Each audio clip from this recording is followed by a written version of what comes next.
कोई भी कहता कौन हो, मैं राम का दूत हूं।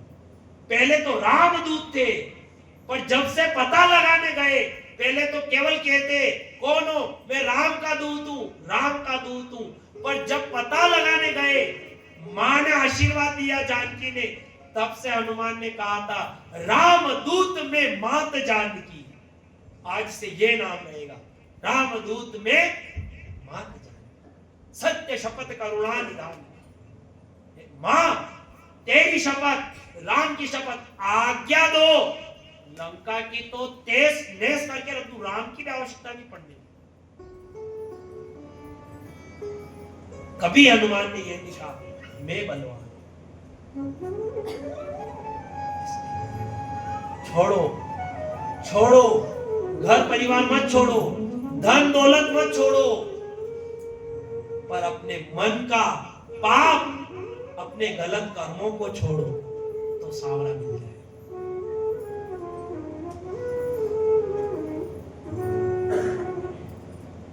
भोजन करने बैठो, भोजन करने बैठो, भोजन देकर, सौगंध देकर भोजन कराने वाले मिल जाएंगे। होगंदी होगंदी ने कीता कोई भाभी कण के घरे गया नाणे कीधा ले भाभी थाई सावण ए नी पीऊ थाका होगन अपरता तो थारा तो होगन खा के मारा होगन अपरता पी नहीं थाका होगन मरे तो भी मरे।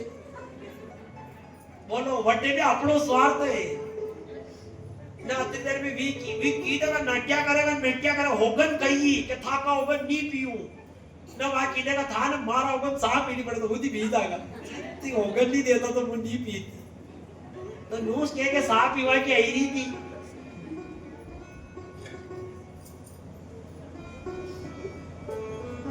सौगंध देकर भोजन कराने वाले मिल जाएंगे, सौगंध देकर गाड़ी में बिठाने वाले मिल जाएंगे, सौगंध देकर अपने घर बुलाने वाले मिल जाएंगे, पर सौगंध देकर भगवान से मिलाने वाला कोई नहीं मिलेगा। इसलिए सौगंध दो तो ऐसी दो, मेरी सौगंध चालो कथा होनी ना, चालो मंदिर दर्शन करी ना हुआ थे। आस करने वालों ने संभाल लिया। भगवान कृष्ण ने 10,000 ऋषि मुनि को तृप्त किया।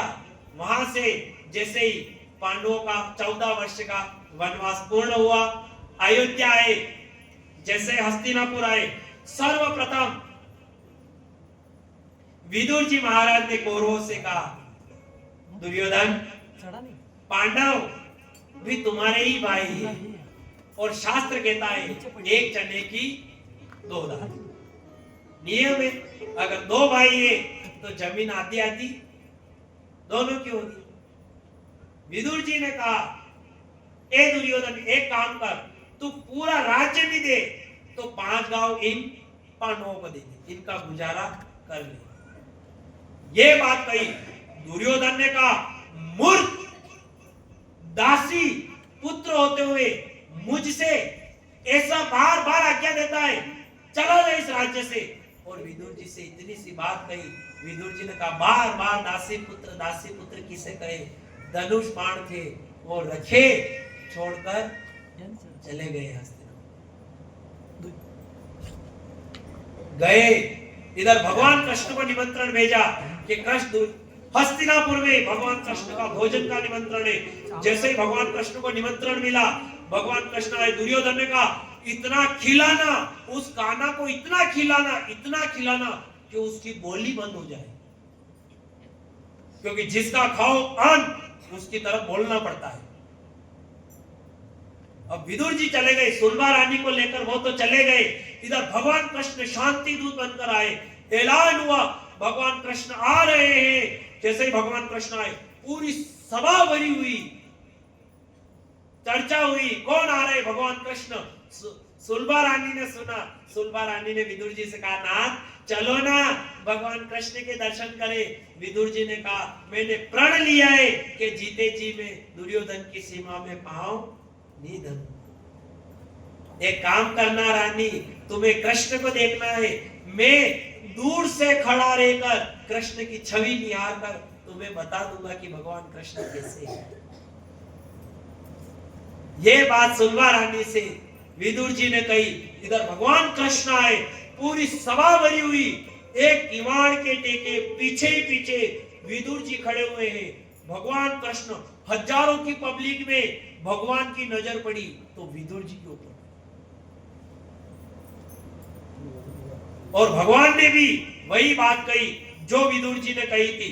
भगवान ने कहा, देखो एक चने की दो दाल, ये पांडव भी तुम्हारे भाई, आधा आधा राज्य बांट लो। दुर्योधन ने क्यों कहा ना, तुम्हें भोजन करने के लिए बुलाया है, भोजन करो, तुम्हें यहाँ कोई पंचायत के लिए नहीं बुलाया। भगवान कृष्ण ने कहा, जब तू प्रधानमंत्री होगा तो तेरे घर का होगा, पहले मेरी बात सुन। कहा दुर्योधन को तो भी बढ़ो तो साहब, वन टाइम प्रधानमंत्री तो दुर्योधन, पूरा राज्य में राज्य डालतो तो। भगवान कृष्ण ने कहा, देख दुर्योधन, एक चने की सीधी बात कहीं नहीं करना, एक चने की दो दाल, आधा आधा राज्य नहीं दे तो 5 गांव वाला पांडव ने दीदी याना को गुजारो कर लेगा। अब जो बात विदुर ने कही वो की वही बात भगवान ने कही। दुर्योधन ने कहा, कान्हा तू 5 गांव की बात करे, इन पांडवों को तो सुई की नोक के बराबर राज दे दूं, और बार बार सुई की नोक ये बताई। भगवान कृष्ण ने कहा, चुप, बार बार तू ये सुई की नोक किसे दिखाता है? मूर्ख दुर्योधन, तू जिस सुई की नोक की बात करता है, ये द्वारिकाधीश प्रण करता है सुई की नोक की क्या, अब तो ये पांडव 5 गांव छोड़ पूरा राज्य बाढ़ की नोक पर लेकर दिखाएंगे, और नहीं लिया 18 दिन में तेरे सुपड़े साफ नहीं किए, मेरा नाम द्वारिकाधीश नहीं। निकल गए साफ प्रण करके। और भगवान ने कहा, मूर्ख, तेरे यहाँ का तो जो अन्न खाए उसकी मति खराब हो जाए। मेरा निमंत्रण तो विदुर काका के वहां है, मेरा भोजन तो वहां है। ये बात कही और विदुर जी वहां से चले कि अरे मैंने तो भोजन का निमंत्रण ही नहीं दिया, और ये क्या बोल दिया कान्हा ने। यहाँ तो विदुर जी घबरा रहे हैं, वहां सुलभा रानी स्नान करते करते भगवान से कह रही है, वो कब आओगे हमारे अंगना, सुलभा जुए पाटली, कब आओगे हमारे अंगना, सुलभा जुए पाटली।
आली रे तेरे पिता जो वे बाटली बापे मामोगे मामारे अंबिका सुनमा जो वे बाटली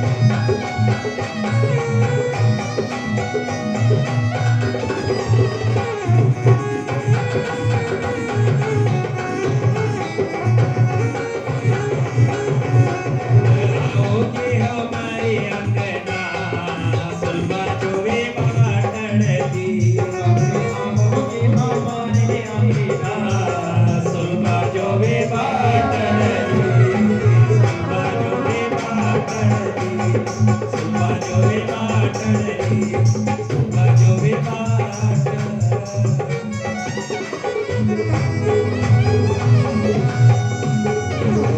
भगवान कृष्ण भगवान की जय।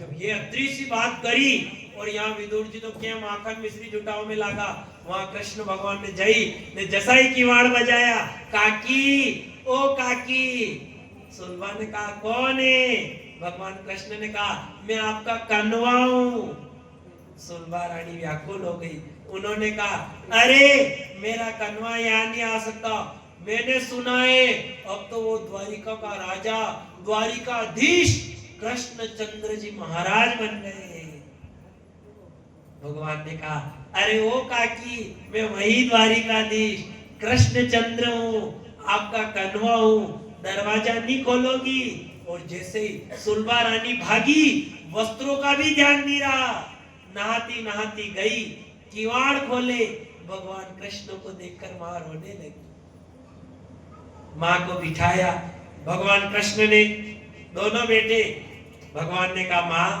कुछ खाने का है बातें करोगी कि खाना भी खिलाओगी जैसे भोजन की कहा मां गई थोड़े से केले रखे हुए थे केले लेकर आई अब मां केला छोले और घर घर तो फेंकी देने भी छोटा छोटा भगवान ने खिलाया जो खिलावा लगा भगवान की मां ने पूछो मां केवा लगी काना आनंद आई रो भगवान कृष्ण ने क्यों के तो आनंद शबरी मैया के हाथ आयो तो ने के आनंद आपके हाथ आए शबरी मैया ने झूठा बेर खिलाया था जैसे ही झूठो बेर करियो न भगवान राम थी देतो भगवान खाता ने कई स्वादिष्ट बेर है न पासे उभा लक्ष्मण जी कहता दादा भी है तो वाक्य में यूं से यार कड़ा कड़कड़ को हेटाड़ो कहीं नहीं आना ने भी वाक्य में शर्म नहीं आ कल लक्ष्मण जी थोड़ा क्रेक था आज तो समय कम है तभी साधन है वैसे बताऊंगा अब जो स्वाद लिए छिलके खाने लगे भगवान इधर विदुर जी आए विदुर जी ने जैसे ही देखा सुलभा रानी से कहा अरे देवी ये क्या कर रही हो छिलके खिला रही हो तुम रुको मैं खिलाता हूं और जैसे ही मैं कहा भगवान कृष्ण ने कहा बस तृप्त अब भोजन नहीं करो मेरा पेट भर गया क्यों क्योंकि